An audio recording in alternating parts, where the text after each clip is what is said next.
Thank you, Madam Speaker. Madam Speaker, before I begin with my presentation, I ask this august House and the nation to pray for the safe rescue of our doctor from Garani Health Centre and the villagers who are still missing at sea since Sunday. And as the search and rescue continues, let us pray for their safe return, and we remember their families in this difficult time. See, that's what happens, Madam Speaker. Some people take sensitive issues very lightheartedly. Anyways, Madam Speaker, we know that health is a global issue and there are a lot of challenges associated with it, and of course a very sensitive one as it deals with life and death situation. It deals with emotions of people and issues of great concern and controversy at times as well. Issues related to infrastructure, medicine, drug shortage and stockouts, human resources, service delivery have existed for decades, and many at times politicizing these issues and making irrational judgments and remarks without realizing that there is no quick fix to the issues such as the one we are dealing with now can be harmful. Madam Speaker, it takes a lot of courage and commitment to look at practical solutions, strategic measures to address the challenges, to deliver the best services to the people we are mandated to serve. Having said that, Madam Speaker, I addressed this August House earlier on the free medicine program and the appropriate steps that was taken to enhance the successful implementation of this program, an initiative of the Fijian government and a manifesto item of the Fiji First government. I stand again to assure the House that the free medicine program has been fully implemented in partnership with our local private pharmacies, and I ask every Fijian who qualifies for this program to take advantage. Madam Speaker, this afternoon I also rise to address the issues of shortages and stockouts of medicines in our hospitals, which has been a persistent problem and a challenge for our health system for many, many years. These are symptoms of bigger underlying problems that have been existing for a long, long time, but have either been ignored or addressed inappropriately. Madam Speaker, I wish to inform this House that Fiji is not alone in this sometimes struggling to maintain adequate supplies of medicines around our facilities. The World Health Organization reports that major hospitals in developed countries such as the United States, Canada and Australia also experience frequent shortages and stockouts of medicines, especially injectable drugs. The United States of America reported that more than 280 medicines were out of stock at some time in 2012. In Australia, the government's Therapeutic Products Agency operates a medicine shortage information initiative which provides online information about prescriptions and medicine shortages. I'm informed that as of last night, the site listed 194 current shortages, the oldest of which has lasted for more than a year. WHO has also stated that shortages of medicines are a global problem and causes are not new. They include manufacturing issues, increased global demand, and various supply chain disruptions. Those factors impact on Fiji just as they do to the rest of the world. Madam Speaker, secondly, we need to realize that we are a small, remote island nation. It takes months for deliveries of medicines to reach our shores, and at times when manufacturers and wholesalers' stocks are low, they may well give priority to orders placed by larger, wealthier countries. That may not appear to be fair, but that is a commercial reality. Madam Speaker, despite those truly global challenges, we are committed to ensuring that Fijians enjoy the best possible access to essential medicines, and in doing so, we are improving our pharmaceutical procurement and supply systems. I wish to also make it clear that the problems we face today in regards to drugs and consumable stockouts and shortages are issues that are not new. It has existed for decades. These are problems that we are fixing and not problems that we are ignoring. The challenges related to stockouts cannot and will not be resolved overnight, but they are challenges that the Ministry is seeking to address with energy and enthusiasm. Madam Speaker, if I may, I would also like to explain to the House some key aspects of our pharmaceutical procurement and supply system. Each year, the Ministry of Health seeks tenders for almost 500 essential medicines. Of course, the list of available medicines are in thousands, but we are mandated to have 493 as part of the essential medicine list. The list is further divided into 3 categories: vitals, essentials, and non-essentials. Apart from these medicines, Madam Speaker, the Ministry also purchases 9 other medical product categories: vaccines, laboratory reagents, consumables, medical dressings, biomedical equipment, medical and surgical consumables, reproductive health commodities, dental materials, bedding, linen, and finally uniforms for our nurses. The lead time between placing an order for supplies and their arrival in Fiji is typically between 3 to 6 months. Most items come via sea, and only selected products and urgent orders come by air freight, which is several times more costly. And it's because stockouts typically occur when there is a sudden, unexpected increase in demand for a particular product. For example, an outbreak of infection in the hospital or in the wider community will often result in higher than expected utilization of medical supplies. For the procurement of medicines, for example, Madam Speaker, the Ministry has to ensure that the medicines provided through the health facilities are safe, effective and good quality. Compromised quality or substandard medicines would mean compromising the health and the safety of our patients. Therefore, pre-qualification of manufacturers program takes place as part of our procurement process. Pre-qualification is a process of selecting manufacturers who meet acceptable quality standards criteria for producing quality and safe medicines. Not all manufacturers around the world are good manufacturers, and the Ministry processes of pre-qualification is our due diligence process to ensure medicines used by people are of acceptable quality, resulting in people getting better. Madam Speaker, the Ministry cannot go to any manufacturer to buy the medicine that are seen to be affordable unless the pre-qualification process is being fulfilled. The World Health Organization has called all countries to strengthen systems to counter counterfeit medicines that have been circulated in the market, and unfortunately, developing countries are victims of such unscrupulous activities. Ministry of Health has 99 pre-qualified manufacturers from India and other Asian countries to manufacture our medicines. Madam Speaker, the Ministry of Health also has pre-qualified traders and distributors to ensure that they have capacities to provide the supply performance expected by the government. Traders are usually the go-between the manufacturers and the client and financial transaction requirements. For medicines, we have 13 traders who are awarded with the contract to supply medicine. Madam Speaker, there are quality assurance activities in our procurement processes to ensure that we get the best value for public taxpayers' fund and, most importantly, quality products for the health service. Madam Speaker, let me also elaborate that one of the challenges we encounter while procuring these medicines from our international suppliers is the delayed expected time of arrival of the medicines in terms of shipment delays, manufacturer delay, production issues, regulatory issues, and manufacturing countries concerning good manufacturing standards, and also there is a high demand for medicines globally. So you might question, why don't we hold more stock to ensure we can cope with such surges in demand? That's a very fair question and a superficially appealing suggestion. But Madam Speaker, the reality is that many medicines have a limited shelf life and cannot safely be used after a certain period of time.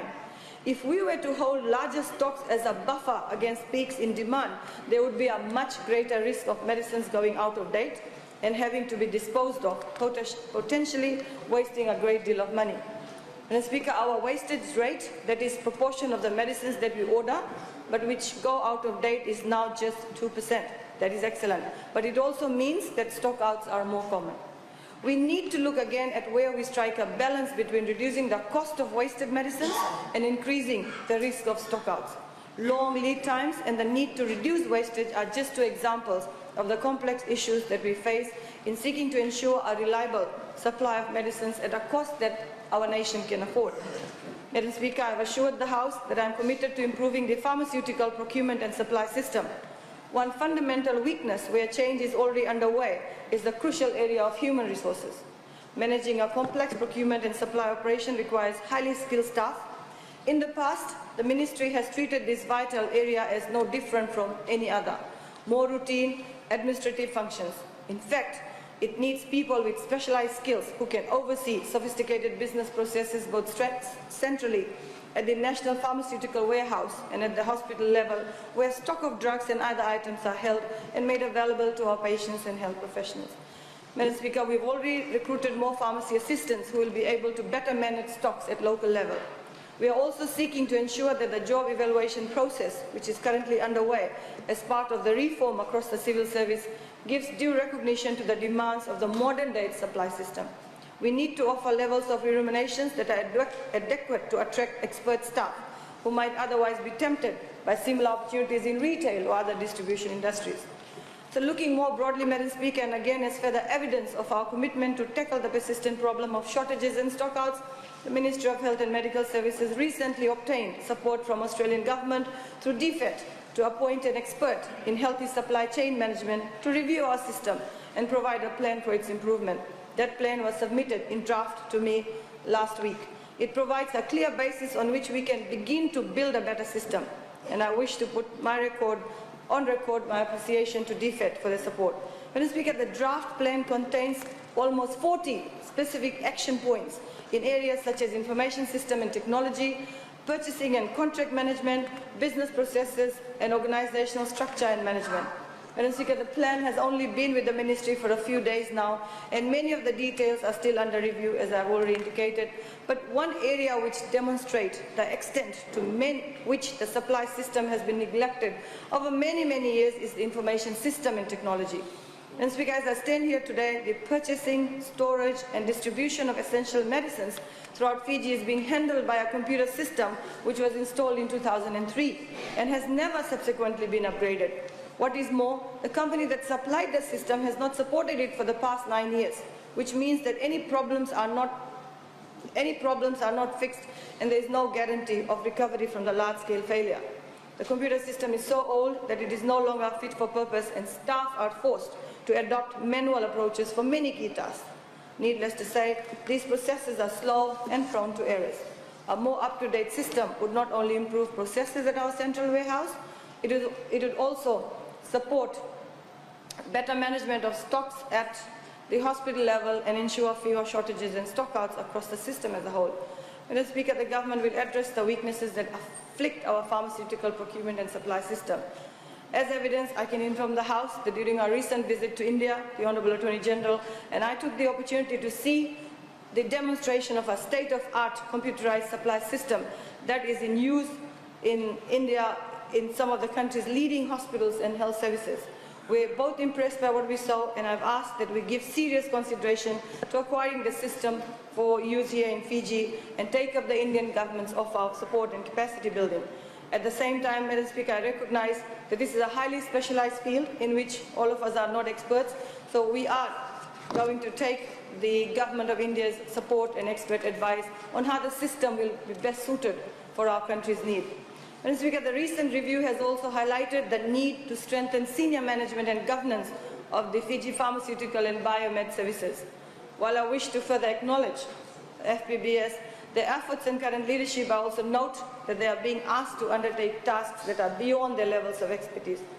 With that in mind, the Ministry is currently about to begin the process of recruiting a new, more senior officer who can provide the expert leadership that is needed. Madam Speaker, again, that demonstrates that we are taking action to sort out the supply system and reverse the effects of decades of neglect. Madam Speaker, making political capital out of the issue of pharmaceutical shortage and stockouts is inappropriate and will be very unhelpful to our people. The most basic review of international news reports conveys that shortages of medicine occur throughout the world. The stockout report list provided to me by Honourable Prasad is routinely produced for internal circulation as a tool to help our doctors at our facilities to plan their management of patients. Many of the drugs listed as out of stock have alternatives to suggest it signals a crisis, risks causing unnecessary concern on the part of patients, and of course shows a lack of confidence in our doctors. I wish to conclude by again informing the House that we have focused on tackling the weaknesses in our pharmaceutical supply system from the first day of my office as a Minister for Health and Medical Services. Those weaknesses are a result of decades of neglect, as evidenced by inadequacies in the current computer system, and of course they will take time, it will take some time to resolve, but we are making progress every day. Madam Speaker, as a Minister, I will not settle for quick fixes which may offer short-term benefits, but merely serve to store up problems for the future. We will take a more methodological approach based on expert analysis and provide Fijians with lasting improvement. And Madam Speaker, if the members of the August House, especially on the other side, are not serious about making positive contributions, then they must be reminded again that health issues should not be negotiated from a power political point of view, but managed on the grounds of expert and technical knowledge. And that, Madam Speaker, I trust the House should agree and is the sensible way to proceed. Thank you, Madam Speaker. I now call on the Leader of the Opposition or her designate to speak in response. Thank you, Madam Speaker. First of all, I would like to thank the Minister for Health for delivering her ministerial statement on this topical issue. My wonder is why is there no mention of herbal medicine? Whether the Ministry of Health is serious about working on that, on the herbal medicine in our country. Madam Speaker, it is the responsibility of the Honourable Minister for Health to ensure that there is no shortage in supply of medicines and medical supplies in her own ministry, as well as the Fiji pharmaceutical and biomedical services. A caring government or caring ministry or government is one that continuously addresses this issue because the lives of patients and all Fijians are important to them. Section 38 of the 2013 Constitution talks about the right to health, and the Honourable Minister and her ministry are mandated to provide the best health services for the people and ensure that no one is denied essential medical services. Madam Speaker, the maintenance of efficient public health system is largely dependent on having a robust supply chain management to eradicate delays and minimize stock outages. The Honourable Minister and her ministry should have regular follow-ups on all orders placed and charged for delays in supply. There is a need to review and improve the procurement process. Madam Speaker, for the effective and efficient services, this will ensure that there is no overstock or shortage of drugs in health centres and hospitals, as witnessed in the CWM and Valley health centres. The Honourable Minister should ensure that a valid contract is in place with all suppliers of medical supplies and equipment at all times, as recommended in the Auditor General's report. It was noted in the Auditor's report that the Fijian pharmaceutical and biomedical services did not sign contract agreements with the supply of medicines and medical supplies, resulting in performance bond requirement not strictly adhered to. Madam Speaker, as I mentioned earlier, the lives of our Fijians is very important, and the Honourable Minister must in all ways and means ensure that the need for medicines and medical services are continuously addressed and processes and systems are strictly followed. Madam Speaker, the Honourable Minister for Health should also ensure that regular or periodic stock counts are undertaken on all medicines and medical supplies to ensure that there is enough supply in stock before the next order of supplies arrive. The Ministry must ensure that proper maintenance of records of drugs and consumable stock in the EPICOR system and stockers to prevent theft. It is also important for the Ministry to have regular discussions with the suppliers of medicines and medical supplies in order to resolve delays in supply, Madam Speaker. Madam Speaker, another reason for delays in supply of medicines and medical supplies is the delay of payment of invoices due to process issues by the Ministry of Health. It is again the responsibility of the Honourable Minister for Health to work with the Honourable Minister for Economy in trying to resolve this issue to ensure that there is no delay in payments to suppliers, leading to shortage in supplies of medicine to the general public. To conclude, Madam Speaker, the medicine procurement process and the free medicine scheme are a failure. According to the Consumer Council, citizens, consumers are always complaining about medicine unavailability or medicine shortage in health centres and hospitals all around Fiji. Thank you, Madam Speaker. I now call upon the Leader of the National Federation Party or his designate to speak in response.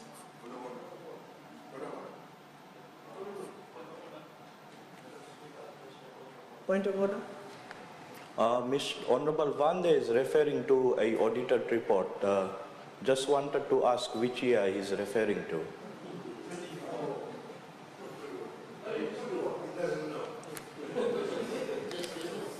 Which year?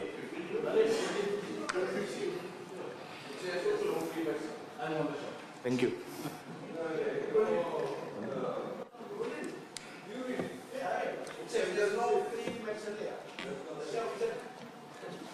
Order. I now call on the designator of the Leader of Opposition to present his response. Thank you, Madam Speaker. I wish to thank and acknowledge the Honourable Minister for Health in delivering a ministerial statement. And yes, it is an ongoing problem that we have been seeing. And this problem, the shortage of medicine and medical supplies in Fiji, in our hospitals, they need to be really looked at very properly. Madam Speaker, let me say that we are thoroughly disappointed with the way the whole procurement of medicine and medical supplies is done by the government of the day. You know, like many other issues affecting our nation, this government indeed is paying lip service to the fundamental issue of providing basic health care to our citizens in our health centers and public hospitals. I always hear that side, they say this is the precedented thing they have done. But this is the most precedented failure that we have seen in the government of the day in looking after the people that are unhealthy in this nation by providing medical services, medical supplies and medicine. Madam Speaker, 2 months ago, we highlighted just simply, they say unprecedented. Unprecedented. But this, what are we talking about? Honourable Member, Even in the... Honourable Member, you don't have to respond to interjections. Yes, thank you, Madam Speaker. Madam Speaker, indeed, in the hospitals, they run out of gel, ECG gel. Many times stock run out. We have cars, we have vehicles. When the fuel runs dry, we go and refill it. In the same way, the pharmacy in the hospitals, they need to really refill their stock. It's an ongoing thing. It's not something new. It's not a one-off thing. So it is very, very important. And Madam Speaker, 2 months ago, we highlighted here in the shortage of chemicals used to process X-ray films. We're denying patients the right to get X-rayed and diagnosed. You know, this problem remains unresolved. And the government has to be reminded what the minister said in Parliament when this issue was raised by the Honourable Prem Singh on the 10th of February 2017. And what transpired in the last 2 months is relevant to what was said by the minister regarding the issue of medicine. And I will demonstrate how this will be another one of the same old story, the same fable. They call it NATO. Madam Speaker, no action, talk only. That's all. The Honourable Minister had said only wet film processing, which is processing a film after an X-ray is done, was not being conducted by dry film processing, and digital imaging were being conducted. She said wet film processing was being phased out, but chemicals would be arriving at the end of the month, which is February. February has come and gone. The situation hasn't changed. So this is something we really need to look at. And I just want to ask the minister, does the minister know what is happening in her ministry? I don't believe so. For example, despite her assurance to this Parliament 2 months ago, the major hospitals don't have chemicals to process X-ray films. Patients in care cost to come to hospitals only to be told that they cannot get X-ray. Madam Speaker, last week a patient from Nandi who has a fractured thigh bone hired a taxi and came to the Lautoka hospital. On his designated day of review and X-ray, he was told X-ray could not be done and he had to pay $100 as taxi hire charges. Will the ministry compensate him because it is not his hospital? Will the ministry compensate him because it is not his fault that X-ray could not be done? I won't be distracted by this group of loudmouths. The hospital did not even have the decency and courtesy of informing that the X-ray service was out of order. Madam Speaker, I would simply say this. Again, last week, a woman who is a cancer patient was taken to review an X-ray at the CWM hospital. She could not be re-X-rayed because there were no chemicals to process the film. So this is the situation that is happening. So simply, we need to ask a question. In the Constitution, it is clearly provided for health and everything. And does the state have sufficient resources to provide access to health care for all? And if it has, then shortage and lack of medicine and medical supplies should not be an issue. And we ask what has happened to the allocation of $250,000 in the last 2 budgets to hire consultants to streamline procurement procedures of medical supplies. And if private pharmacies can be sufficiently stocked with the list of medicines being listed as being in the short and nil supply, why can't the Fiji Pharmaceutical Society, which has millions of dollars at its disposal, or that is what is shown in the budget, be in a state of preparedness at all times? Madam Speaker, we call on the government to look into this matter very properly. Instead of shouting, they should listen to us and go and fix the problem. Thank you.